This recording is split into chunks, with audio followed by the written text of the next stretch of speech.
tanging kalikasan ang kanilang nagsisilbing mundo.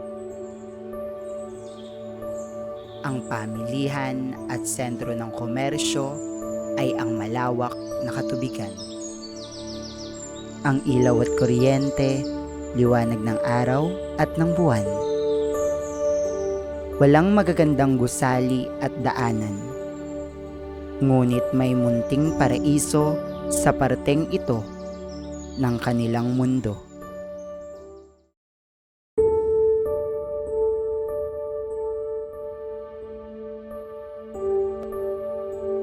Sa isang liblib na sulok sa Barangay San Isidro sa Montalban, matatagpuan ang maliit na komunidad ng mga Aita, isang katutubong tribo sa Rizal.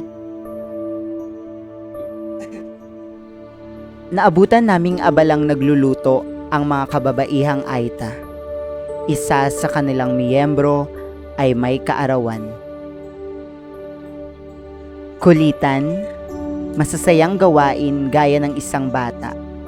Paglalaro ng tagu-taguan. Isa lamang yan sa pang-araw-araw na ginagawa ng mga batang Aita. Malayo sa kinabisnan sa komunidad. Malayang nakapaglalaro ang mga batang Aita. Pwede po ba namin malaman kung anong pangalan niyo?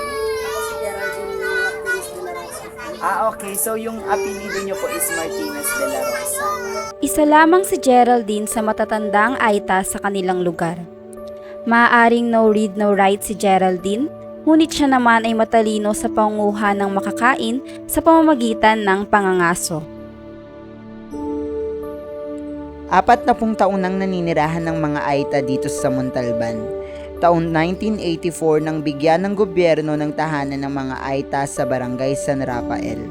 Sa 18 taong paninirahan doon, lumipat ang mga Aita dito sa San Isidro. Binigyan sila ng lupang babantayan at titirahan ng mga Muslim at Kristiyano. Dito na nagdalaga at nagkapamilya si Geraldine. Dito po sa Montalban? Or may sa 20 years po no, nag-iba-iba po ba kayo ng lugar? Sa una, sa San Rafael kami. Sa San Rafael. Tapos resort pala ni Berinya Resort. Opo. Doon kami, di ba may nakikita kayo doon na parang tatawid ka sa ilog, Apo, tapos may apo. mga kabayan. May Doon kami kabayan. dati, pero yung resort na yan, doon talaga kami nilagay. Doon kayo. Yung pamilya namin na Apo, nandun apo. talaga nakalagay. Kaso lang, si Mayor Cuerpo dati, Si dito Mayor kami Cuerpo. binagsak Dito sa po kayo. lugar ng San Isidro. So, 2 lugar lang po yung nalipatan nyo dito. 2 lugar.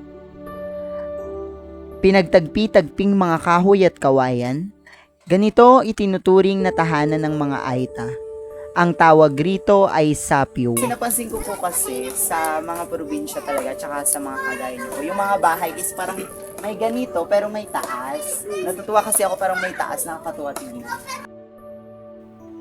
Sa parteng ito ng bundok umaakyat ang mga Aita upang mangaso. Bayawak, sawa at pagong ay ilan lamang sa mga pangunahing kinukuha ng mga Aita sa bundok. Punta kayo dito pag nakahuli kami ng bayawak, kain kayo ng bayawak. Iba ang dito. Yung parang malaking lizard, yung parang malaking malaki. Tarik, malalim ang sapa dito. Saan po kayo nag-aakyat? Na ano, Kadalasan dyan. Diyan. Di ba may landfill dyan? Papunta po sa landfill. May ano pa doon na bundok, yung parang kita mo matinig. Apo. Minsan Meron. nakakabot kami doon. Bukas maka-akit kami doon kasi Karanasan niyo po kayo na pag-akyat doon. Ano po yung mga nakukuha ninyong bagay? May Hindi mga na, sa amin kasi, Apo. mahalaga sa amin yung mga gamit na nakukuha namin. Apo. Wala kami pakialam doon sa mga kalakal. Yung mga nakukuha namin. Yung mga pwede pang gamitin. Ano po yung mga nakukuha? Okay. Kaldero, Kasi meron doon mga kumot na pinggan. bago pa, tinatapon, ganyan. Ano po kaya yung mga pagkain na sa inyo lang po meron, tapos sa labas po wala? Like yung mga tradisyon na pagkain, Hindi, ganyan. mahilig kami sa utan. Utan, ano po yung utan? Ang gulay, halo-halo sa labas. Halo-halong gulay, parang... Tapos yung bangus, hindi pa ito, iniilaw lang. Para okay. kasi nahalo siya doon sa... hinihimay, tapos hinahalo. Pero pag natikman mo yun, pero ewan ko lang, depende sa panglasa Apo, niyo. Kasi depende sa amin naman. parang yung lasa namin pang gambayawak. Ang utan ay mga gulay na pinakuluan. Hinaluan ito ng mga isda o karne ng manok. Bukod sa utan, mahilig din ng mga Aita sa sawa, pagong at bayawak na iginigisa o inaadobo. Ano pa pong mga ibang ganito, salita na walang translation, walang pakahulugan sa Katulad yun, bahay namin, ang tawag namin sapin. Sapiw. Okay, yung bahay po sa amin is bahay lang. Sa inyo po, sapiw. Okay po, ayan. So, So, pag tinanong ka, Kiara kay sapin mo, saan yung saan yung bahay? Okay. Kiara is sapiw mo? Kiara kay sapin. Kiara kay sapiw mo. Okay. Baka Ayan. matuto ka na niya.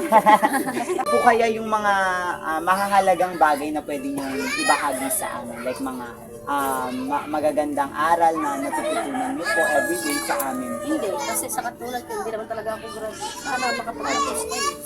Mahirap kasi wala kang pinag-aralan kasi lang sa naranasan ko, nabubuli ako sa school. Siyempre, doon na lang ako na pumasok. Kasi lagi naman ako na inaasar ng mga klase. Alam niyo pa ba yung lengguwahe niyo? Alam niyo pa po?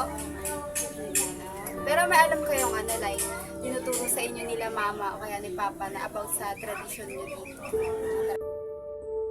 Sila Leng, Ayesha at Liet ay mga aitang bata rito. Kapansing-pansing unat na ang kanilang mga buhok. Ito'y dahil isa sa kanilang mga magulang ay kabilang sa mga Tagalog at ang isa naman ay kabilang sa mga Aita. Sila Leng at Ayesha ay pawang nasa ikalawang baitang, habang si Liet naman ay grade 3 na nag-aaral sa elementarya ng San Isidro. Silang tatlo ay magpipinsang Aita. Sa akin, sa mga anak ko, ugaliin lang talaga ng mama ng lingwahe. Okay po. Kahit di na masunod yung ibang tradisyon, masunod lang yung lingwahe. Lingwahe kasi yun yung pinanghahawakan talaga, yung ati na lang. Madalas silang tawaging primitibo at kakaiba. Pero matapos namin silang makilala at marinig, naisip naming totoo nga ang kasabihan. Wala sa antas ng buhay, kulay ng balat, panlabas na anyo, o edukasyon na susukat ang tunay na katalinuhan, at hindi na susukat ng pera ang tunay na kayamanan. Pagtapos ng araw na amin silang nakilala, nabigyan kami ng kaisipang nagmulat sa aming mga puso. Hindi lang iisang uri ng tao ang nabubuhay sa mundo. Hindi lang iisang mithiin ang namumutawi sa mga tao. Libo-libong pangarap na para bang kayamanan ang nakatago sa likod ng kagubatan. Ako po si Irene Mahilong. At ako po si Jonah Albao. Ito ang dokumentaryong pang-edukasyon